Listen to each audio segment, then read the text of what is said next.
Malaysia plane MH370. Dozens of conspiracy theories have surfaced in the wake of MH370's disappearance in March 2014, from hypotheses about Vladimir Putin to North Korea and the Cambodian jungle. Here's the lowdown on speculation surrounding the unsolved tragedy. Memorial boards at Kuala Lumpur Airport in Malaysia where messages are written and prayers are said for the missing Malaysian aircraft MH370. Is the MH370 mystery solved? Flight 370 disappeared on March 8, 2014, en route from Kuala Lumpur, Malaysia, to Beijing with 239 people on board. Just 38 minutes into the flight, MH370 lost contact with Malaysia Airlines. The first official £112.5 million search launched by Australia, China and Malaysia ended in January 2017, but early 2018,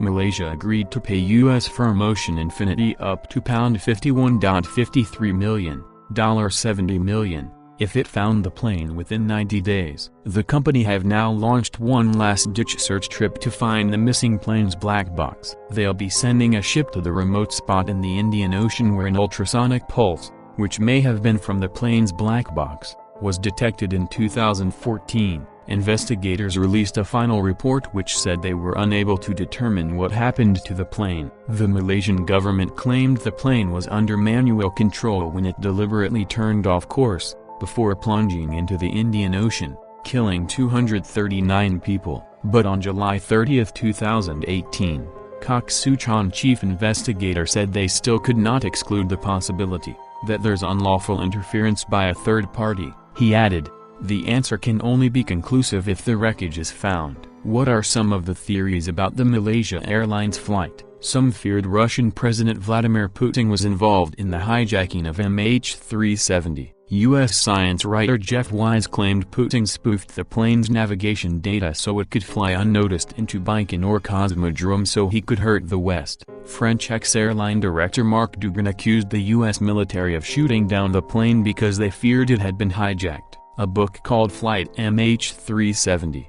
The Mystery also suggested that it had been shot down accidentally by U.S.-Thai joint jet fighters during a military exercise and covered it up. Malaysia Police Chief Tan Sri Khalid Abu Bakar suggested the disappearance could have been the result of a suicide. He claimed someone on board could have taken out a large life insurance package before getting on the plane, so they could treat their family or pay back the money they owed. Historian and writer Norman Davis suggested MH370 could have been remotely hacked and flown to a secret location as a result of sensitive material being carried aboard the jet. Malaysia Airlines found a 15-inch crack in the fuselage of one of its planes, days before MH370 disappeared. The Federal Aviation Administration insists it issued a final warning 2 days before the disappearance. But the Daily Mirror claimed the missing jet did not have the same antenna as the rest of the Boeing 777, so it did not receive the warning. Prime Minister Malcolm Turnbull unexpectedly said it was very likely that the captain planned this shocking event. He claimed the pilot wanted to create the world's greatest mystery. Another theory claimed that he hijacked his own plane in protest of the jailing of then Malaysian opposition leader Anwar Ibrahim, and as a way to destabilize the corrupt government of Najib Razak. In the wake of the incident, South Korea noted that North Korea nearly took out a Chinese plane which had 220 passengers on board. On March 5, 2014, some fear Pyongyang shot the plane down, but others believe it was hijacked and diverted into the communist nation. One theory claims that because many relatives were able to hear a ringing tone for up to 4 days after the crash, so the doomed jet could not have smashed into the Indian Ocean. 19 families have all claimed the devices of their loved ones rang for up to 4 days after the jet went missing. However, wireless analysts claim that phone firms sometimes use a phantom ringing sound when the device is not active.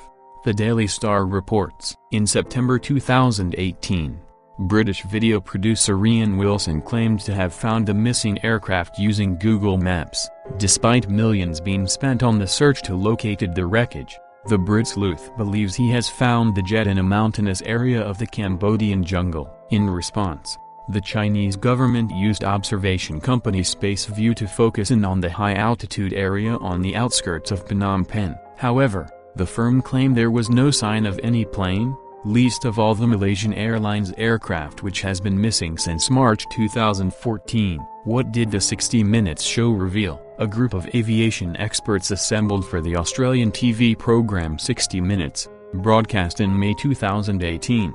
They claimed they may have solved the aviation mystery. They all agreed that Shah deliberately ditched the plane in the Indian Ocean west of Australia. Former Australia Transport Safety Bureau head Martin Dolan added, "This was planned, this was deliberate, and it was done over an extended period of time." Simon Hardy, a pilot and instructor, discovered the captain made an unexplained and strange turn to fly over his hometown of Penang. He also claimed Shah dodged Malaysian anti-military radar by skirting along their borders. But aviation expert has rubbished claims made in the documentary that the pilot of doomed flight MH370 gently landed the plane in the Indian Ocean. Christine Negroni said analysis of pics of washed-up wreckage shows the Boeing 777's wing flaps were retracted when it smashed into the sea in March 2014, meaning the plane was out of control when it hit the water.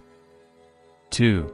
Boeing 727-223, the strange mystery of the missing Boeing 727-223, that disappeared from Quatro de Fevereiro International Airport in Angal. On May 25, 2003 at Quatro de Fevereiro International Airport in Angal, shortly before sunset on a clear day, Ben Charles Padilla was seen boarding a Boeing 727 that he had previously been hired to work on. The Boeing had been manufactured in 1975, and had formerly been owned by American Airlines. Its owner in May 2003 was Miami-based company Aerospace Sales and Leasing, and the aircraft carried tail number N844A. The Miami company had leased the plane to TAG Angola Airlines. N844A had been grounded and sat idle at Luanda Airport for 14 months, accruing more than $4 million in backdated airport fees. The plane was one of two at Quatro de Fevereiro Airport in the process of being converted for use by IRS Airlines.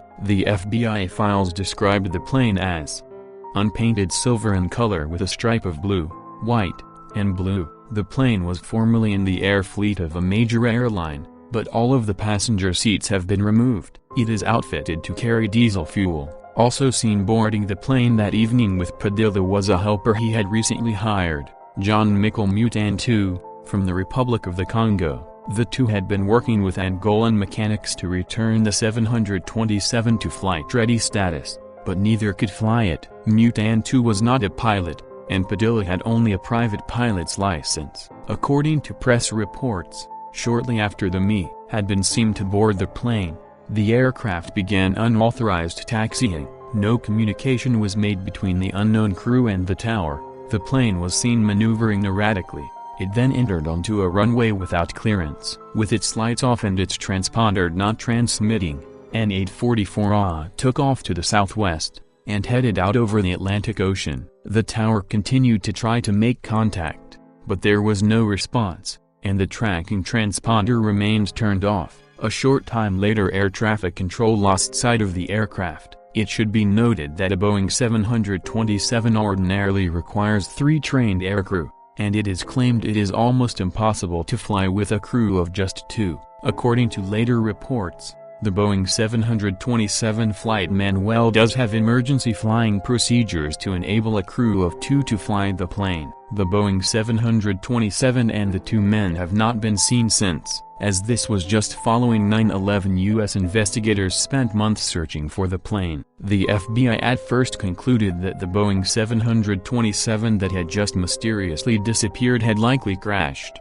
No evidence of this was, or has ever been discovered. However, the FBI then suggested the plane had been flown to a remote hangar to be stripped for parts. CIA intelligence officials also expressed fears that the 153-foot, 200,000-pound aircraft might have been stolen by terrorists for use as a weapon against Western targets in Africa. But an examination of satellite photographs and visits to dozens of African airfields failed to yield any evidence that it is on the continent, leading U.S. officials to largely discount the terrorism scenario. A number of theories and possible explanations for the mystery have been reported since it disappeared. These include sightings. In July 2003, a possible sighting of the missing plane was reported in Conakry, Guinea. In August 2003, a reported sighting of the plane on an airfield at Kankan Airport, Guinea. Another theory is that the 727's owners decided to make the aircraft disappear to collect the insurance money.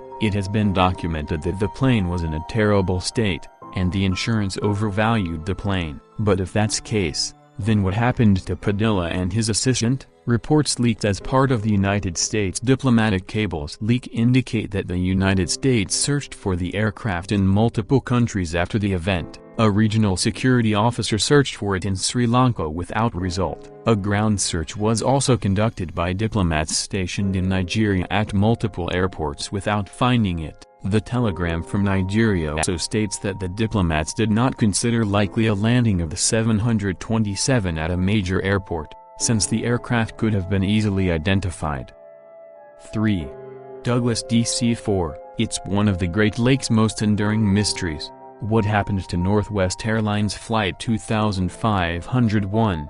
The Douglas DC-4 carrying 58 people disappeared over Lake Michigan in 1950. Researchers who have spent years hunting for the planes remained set out again this spring, but this time have more advanced equipment and a much narrower search area. I'm more hopeful than ever because now, we are searching in the most logical place for the plane to have crashed. It's only a matter of time, said Valerie Van Hest, an avid underwater explorer and president of the Michigan Shipwreck Research Association. The association has teamed up with Greg Bush, an oceanographer and owner of Bush Marine in Freeland. Bush not only has a specialized sonar sled for scouring the Great Lakes' cold, murky depths, but also a 3-person submarine that can go down 1,000 feet. The two big unanswered questions are, why did it crash and where did it crash? He said. We hope to answer both of those. What went wrong as the plane flew from New York to Seattle remains a mystery. Researchers say they believe it was likely related to a storm. Searchers found debris that indicated the plane may have exploded in midair, or suffered the equivalent of an explosion when it hit the water. 3 days after the crash, the Free Press reported, seamen picked up a child's rag doll, a torn picture of a woman, a briefcase, a top of a suitcase, a women's shoe, and more than a dozen shirts and sweaters. Many of the pieces were encrusted in human flesh. Authorities at the time gave relatives of the passengers and crew very little information about what happened. Nearly 70 years later, families are still seeking answers. It's a very important event in all of our lives, said Kenneth Skoog III of Plymouth, whose grandfather was on the flight. We just want to know more about it. Van Hest and author and explorer Clive Cussler started looking for the airliner in 2004. The search team combed an area of about 500 square miles. Over 13 years of hunting, they never found the plane wreckage, but did discover 10 shipwrecks. Van Hest pored over newspapers and other historical documents about the flight. She wrote a book about it in 2013 called Fatal Crossing: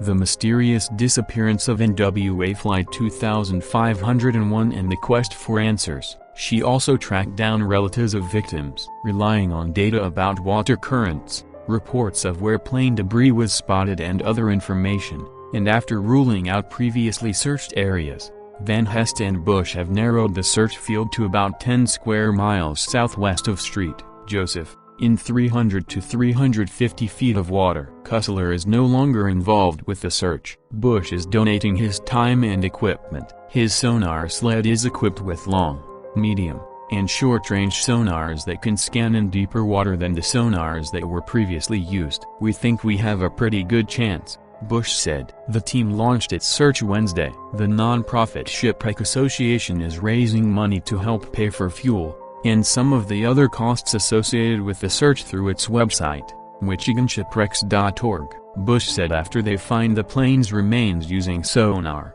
his PC-1201 submarine will be able to provide a never-before-seen, up-close look that will hopefully offer clues about the aircraft's final moments. Flight 2501 left New York the night of June 23, 1950, en route to Seattle, with a planned stop in Minneapolis. 55 passengers, 1 captain, 1 co-pilot and 1 stewardess were on board. The plane was built to transport military personnel during World War II before Northwest converted it for commercial passenger use, Van Hest said. In the spring of 1950, about 2 months before the accident, they packed in a new seat arrangement that would allow them to fit 55 passengers, she said.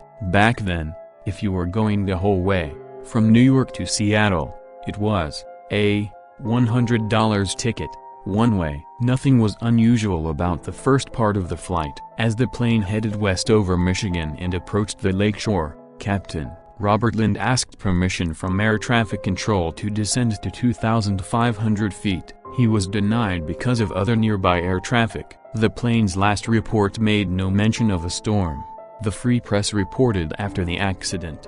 However, it was at that hour that a fierce gale, with rain and thunder blasts, was pounding that part of Michigan. Van Hest said she believes Lind asked for the lowered altitude and veered south from the original flight path to avoid a squall he thought was heading east over Lake Michigan. But the squall was also moving south, and the plane encountered it. I believe it was the error of Northwest air traffic controllers, that they did not inform the pilot that the squall line had changed its path, Van Hest said. Some wondered whether lightning had struck the aircraft. At least 2 people reported seeing explosions in the sky during the storm. A Coast Guard patrol boat found wreckage floating 12 miles northwest of St. Joseph, 6 to 8 miles offshore. No complete bodies were found. Blankets with the markings NW, a plane log, and an airplane maintenance report were picked from the water, the Free Press reported. The patrol boat also reported finding a piece of a woman's skull and part of what appeared to be a man's back. So many body parts were washing up on shore that beaches from South Haven to Benton Harbor were temporarily closed. The search for the plane was suspended after 5 days. Later, a hearing that was held to determine exactly what happened concluded without a definitive answer. Kenneth Skoog Jr., who was 18 when his father's plane went down, said family members of victims were largely left in the dark. We couldn't get Northwest to explain anything. They never contacted us, never said that we're sorry, or anything. They kept their mouths shut, said Skoog Jr., who is now 86 and lives in Pennsylvania. With 58 lives lost, the disaster was the worst in aviation history up to that point. Flight 2501 is one of only 3 commercial aircraft to crash in the Great Lakes, Van Hest said. Van Hest learned through her research that victims' remains were collected and buried, unbeknownst to family members, in unmarked graves and cemeteries in St. Joseph and South Haven. Members of the Michigan Shipwreck Research Association solicited donations of headstones for the victims in 2008 and 2015. They also held graveside memorials. Van Hest has been able to connect with family members of 53 of the 58 victims, including the Skoogs. She said finding what remains of the plane could not only solve a historical mystery, but also help provide families answers and closure. We couldn't let this go. We couldn't leave them hanging after all these years, she said. Kenneth Skoog III never met his grandfather, who was a 51-year-old Navy veteran and businessman when he boarded Flight 2501. He said he hopes Van Hest and Bush are successful. For me, since I never met him and never had a chance to talk to him, he said, it kind of brings me closer to him to know exactly where this happened, and what happened. 4. Planes disappeared over Bermuda Triangle. The Bermuda Triangle mystery has seen at least 75 planes and hundreds of ships go missing at the location without explanation. Here's everything you need to know about the so-called Devil's Triangle, which has been baffling experts for decades. The Bermuda Triangle lies in a section of the North Atlantic Ocean. It covers an area of 440,000 miles of sea. It's one of the most heavily traveled shipping lanes in the world, with vessels crossing through to get to ports in America, Europe and the Caribbean. How many planes and ships have been lost in the Bermuda Triangle? The Bermuda Triangle, or Devil's Triangle, has been blamed for the disappearance of dozens of planes and ships in the past 100 years. When Christopher Columbus sailed through the area on his first voyage to the New World, he reported that a great flame of fire crashed into the sea one night and that a strange light appeared in the distance a few weeks later. William Shakespeare's play The Tempest, which some scholars claim was based on a real-life Bermuda shipwreck, may have enhanced the area's aura of mystery. Reports of unexplained disappearances did not really capture the public's attention until the 20th century when the USS Cyclops, a 542-foot-long Navy cargo ship with over 300 men on board, sank somewhere between Barbados and the Chesapeake Bay. At least 1,000 lives have been lost in the last 100 years. On average, 4 aircraft and 20 yachts go missing every year. Are there any recent cases of Bermuda Triangle disappearances? Plane wreckage was found near where a private plane carrying 4 people went missing inside the infamous Bermuda Triangle. Pilot Nathan Ulrich, 52, and Jennifer Blumen, 40, the CEO of New York event management firm Skylight Group, were on board along with Blumen's sons, Phineas, 4, and 2-year-old Theodore. Crews were searching for any survivors. What other famous Bermuda Triangle disappearances have there been? One of the most famous mysteries was the disappearance of Flight 19, when 5 TBM Avenger torpedo bombers vanished over the Bermuda Triangle on December 5, 1945. All 14 men on the flight disappeared without a trace, and a Martin Mariner flying boat also vanished during the search with 13 men on board. In 1918, the USS Cyclops was a massive carrier ship that supplied fuel to the American fleet and WWI. The ship set sail with 309 people on board and was full of heavy cargo. After it failed to arrive in Baltimore from Barbados, search teams retraced its route, but it was never found. 2 of the Cyclops' sister ships disappeared along the same route in 1941. What Bermuda Triangle conspiracy theories are there? Conspiracy theorists have been trying to crack the mystery of the Bermuda Triangle for years, with ideas ranging from aliens to the lost city of Atlantis. 1. The paranormal. Some writers have blamed UFOs for the disappearances. They believe that aliens use the triangle as a portal to travel to and from our planet. The area is like a gathering station where they capture people, ships and aircraft to conduct research. 2. The lost city of Atlantis. Theorists believe the fabled city once resided under the triangle, and mystical crystals which powered Atlantis are still resting on the seabed, transmitting huge waves of energy that destroy the vessels on the sea above. 3. Gigantic structures under the sea.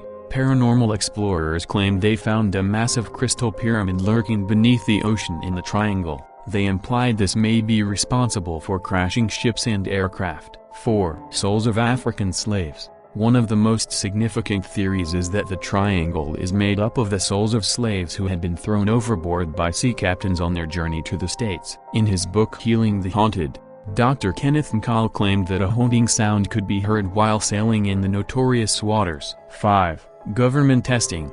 The U.S. Navy's Atlantic Undersea Test and Evaluation Center, AUTC, is located in the mysterious Bermuda Triangle. It's used as a hub to test submarines, weapons, sonar, secret projects and reverse-engineered alien technology, and some say it is behind the disappearances. What is the likely cause of the Bermuda Triangle mystery? There are a number of plausible explanations for the mystery, but the most revered are extreme weather patterns or human error. 1. Tropical cyclones. These powerful storms form in tropical waters and have killed thousands of people. The cyclones have been blamed for a number of sinkings, including the Pride of Baltimore on May 14, 1986. 2. Methane hydrates. Huge underwater gas explosions could explain the disappearance of ships in the triangle, because of accidental drillings or landslides under the surface of the Earth.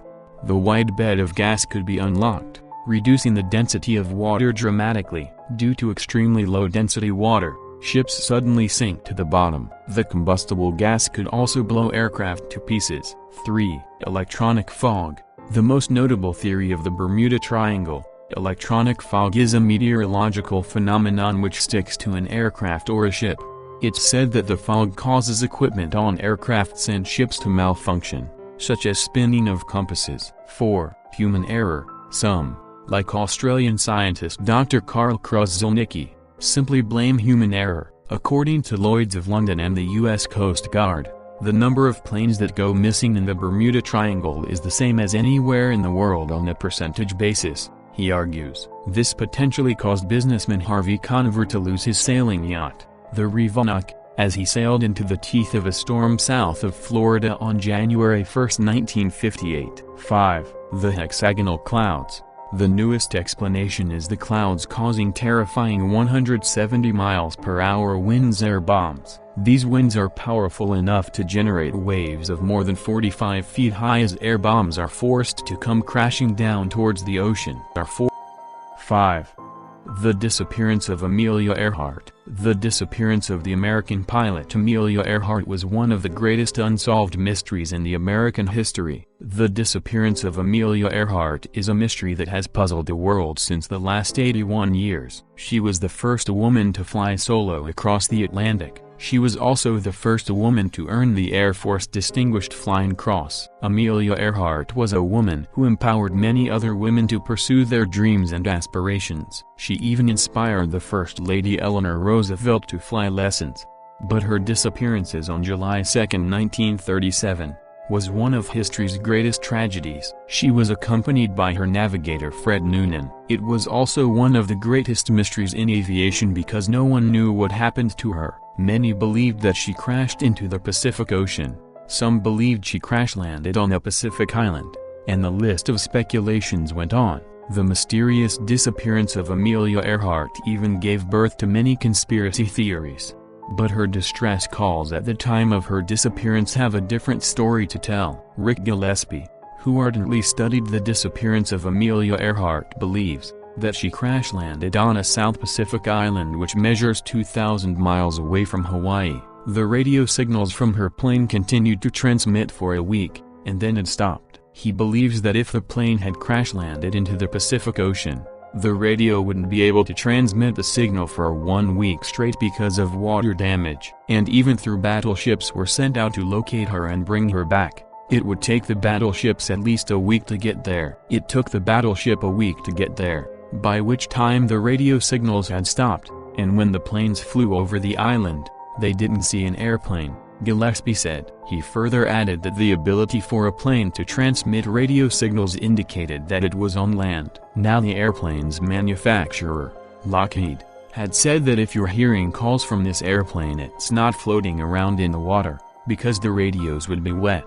It wouldn't work. The airplane is on land and able to run an engine to recharge the battery, so it's on its wheels. She's made a safe landing someplace, he said. Since she was using a radio frequency for her transmissions, anyone who tunes into the band can hear her distress calls. Many people claim to have heard Amelia's voice through their radio, and a woman in Canada said she heard a female voice quoting, "We have taken in water. We can't hold on much longer." The U.S. government spent nearly $4 billion for Amelia's rescue missions, but none returned a positive outcome. Some years later, bones that believed to be of a female washed on the shores of Kiribati. Gillespie believes that these bones are identical to that of Amelia. Therefore, from the evidence and conclusions that Gillespie has derived from his research, the final chapters of Amelia's story began with her and her navigator crash landing on the Nikamuro Island after she faced problems with her aircraft. She was able to send distress signals for a week that prompted a Navy search for her rescue. The radio signals stopped after a week as the airplane must have been washed away by the ocean. The rescue team was unable to spot the island or her plane after countless search attempts. There is an entire final chapter of Earhart's life that people don't know about. She spent days, maybe months, heroically struggling to survive as a castaway, Gillespie said. Gillespie concluded by adding, "This case is closed." He concluded. 6.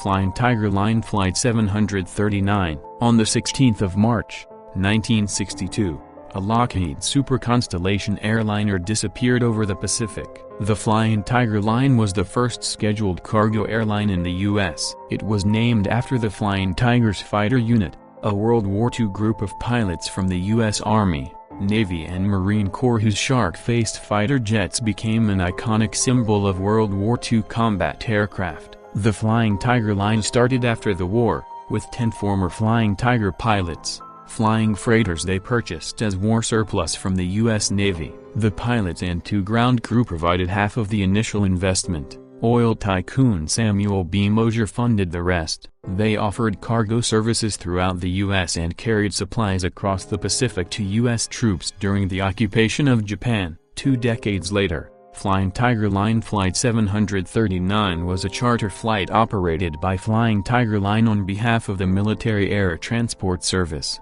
The aircraft was Lockheed Model 1049H registered as 6921C. The Lockheed Super Constellation transport airliner required 4 crew and could carry 106 passengers. Flight 739 was scheduled with 2 flight crews, captain, first officer, second officer, 2 flight engineers and 2 navigators, 4 cabin crew and 96 passengers for a flight from Travis Air Force Base in California to Saigon in South Vietnam, with refueling stops in Honolulu, Wake Island, Guam, and the Philippines. 93 of the passengers were jungle-trained Army Rangers, primarily highly trained electronics and communications specialists. The other 3 were members of the Armed Forces of Vietnam. The flight crew, 5 men and 4 women, were all civilians. The cargo consisted only of passenger baggage, personal articles and clothing. The flight departed Travis Air Force Base at 5:45 GMT on the 14th of March 1962, and proceeded normally for the next 12 hours, arriving in Honolulu at 17:44 GMT. All times are given in GMT except where otherwise noted. The aircraft went through minor maintenance. No issues of concern were found. The departure flight was delayed by half an hour, after the cabin crew raised concerns about the crew rest facilities on the aircraft. The issues were resolved and the flight departed Honolulu at 20:40. The next leg proceeded normally and Flight 739 arrived at Wake Island at 3:54 on the 15th of March. Again, minor maintenance was required. The aircraft was serviced, the 4 cabin crew were replaced, and the flight departed for Guam at 5:15. This leg was 6 hours and the flight arrived in Guam at 11:14. At Guam, the aircraft was serviced and refueled. No maintenance was required. The next leg, to Clark Air Force Base in the Philippines, was estimated at 6 hours and 19 minutes. The aircraft held enough fuel for 9 hours and 30 minutes of flight. The aircraft departed Guam at 12:57. Guam Air Route Traffic Control Center established radar contact soon after takeoff. The flight crew then contacted Guam International Flight Service Station to request that their departure message was relayed to the Flying Tiger Line offices. At 13:25, the flight crew contacted Guam International Flight Service Station again to request a change in cruising altitude from 10,000 feet to 18,000 feet. No reason was given for the request and the flight crew were advised to contact Guam Center. Guam Center approved the request. At 13:28 the flight crew reported climbing through 11,000 feet. Guam Center advised the flight that it was 100 miles west of Guam and that radar services were being terminated. At 13:33 the flight crew reported to Guam International Flight Service Station that they were 100 miles out and cruising at 18,000 feet. The last transmission from the aircraft took place at 14:22. The flight crew contacted Guam International Flight Service Station and reported cruising over the clouds, on top, at 18,000 feet, along with their position from 1416 and their current estimated position. They expected to arrive at Clark Air Force Base at 1916 and said that they had 8 hours and 12 minutes of fuel remaining. All of their radio calls were completely routine. There was no indication of any problem or difficulties. A little over an hour later, Guam International Flight Service Station suffered heavy radio static while speaking to another flight en route to Okinawa. At 15:39, the operator attempted to contact Flight 739 in order to receive the now overdue 15:30 position report. He was unable to establish radio contact. At 1600 hours, Guam Center declared the flight to be in an uncertainty phase, in SURFA, in line with oceanic emergency procedures. This means that there is concern about the safety of an aircraft or its occupants. At 16:33, after attempts to contact the aircraft had failed for over an hour, the status was upgraded to alert phase, ALERFA. This means that there is apprehension about the safety of an aircraft and its occupants. The distress phase, DITRSFA, was initiated at 1933 after continuous attempts to contact the aircraft by all stations and aircraft in the area had failed. The distress phase means that there is reasonable certainty that the aircraft and its occupants are threatened by grave and imminent danger, including lack of contact and the risk of fuel exhaustion. Search and rescue operations were initiated from Guam and the Philippines at 22:27, by which the time the aircraft would have exhausted all of its fuel. Tiger Flying Lines Flight 739 and all of its occupants were declared lost. The fate of the aircraft was unknown, but then a call came in from a supertanker at 21:05, while the search and rescue operations were in progress. The shipboard lookouts had seen a mid-air explosion at 1:30 a.m. local time. The crew said that the night was moonlit and clear, with a quarter of the sky covered by small cumulus clouds, evenly distributed. They first noticed a vapor trail or something similar overhead and slightly to the north of the tanker, moving in an east to west direction. At the time, the tanker was cruising on a heading of 077 degrees. The vapor trail passed behind a cloud, and then there was an intensely luminous explosion consisting of a white nucleus surrounded by a reddish-orange periphery with radial lines of reddish-orange light. The explosion consisted of 2 pulses, lasting 2 to 3 seconds. The crew believed they saw 2 flaming objects of unequal brightness and size fall, at disparate speeds, into the sea. As they fell, a crew member noticed a small bright target on the ship's radar, bearing 270 degrees at a range of 17 miles. The captain arrived on deck to see the fall of the slower object before it disappeared into the sea. He estimated its position in reference to a star and ordered the ship's course reversed. They aligned the heading of the vessel with the star, and the captain found that the tanker's heading was now 270 degrees, the same as the bearing of the target seen on radar. The tanker continued to the position of the radar target but found nothing there. They searched the area for 5.5 hours but found no trace of wreckage or debris.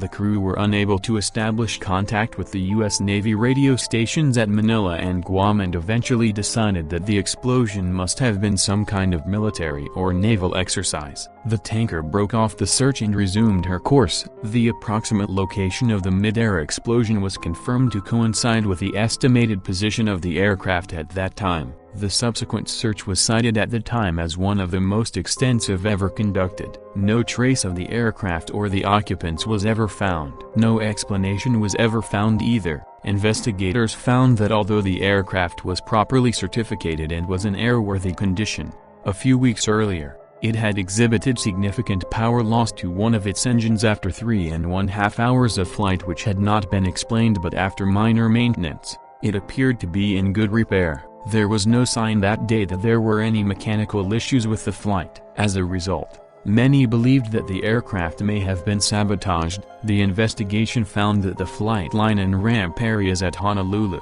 Wake Island and Guam were not secure, and anyone could enter and access non-military aircraft parked at the airfields. Specifically at Guam, the last stop, the aircraft was left unattended in a dimly lit area for some time. The explosion, as witnessed by the tanker, happened at the point when Flight 739 should have been radioing in for the next position report. This seems extremely coincidental and is one of the reasons why many believe that the aircraft may have been sabotaged. In addition, a second Flying Tiger line flight was destroyed. An identical Lockheed Super Constellation, said to have been carrying secret military cargo, also departed Travis Air Force Base on the same day and encountered difficulties several hours later. The pilot appeared to encounter issues on the instrument approach and crashed short of the runway. The main landing gear was torn off and then the aircraft caught fire. 6 crew members received minor injuries and 1 was trapped in the cockpit and died in the fire. Flying Tiger Line stated at the time that sabotage of one or both planes or a kidnapping of Flight 739 were possibilities, but they had no evidence to back up these theories. The executive vice president told the media that it was impossible for an explosion to occur on the Super Constellation in the course of normal operation. Something violent must have happened. The Civil Aeronautics Board believes that the crew members of the tanker most likely witnessed the explosion of the aircraft. However, they concluded, as no portion of the aircraft was ever recovered, it was impossible to determine whether mechanical, structural failure or sabotage caused the loss of the aircraft. Whatever happened must have happened quickly, as the crew never had a chance to alert anyone that there was an emergency, as no one has ever taken responsibility for sabotaging the aircraft and the wreckage is unlikely to be recovered. This is a mystery that may remain forever unsolved.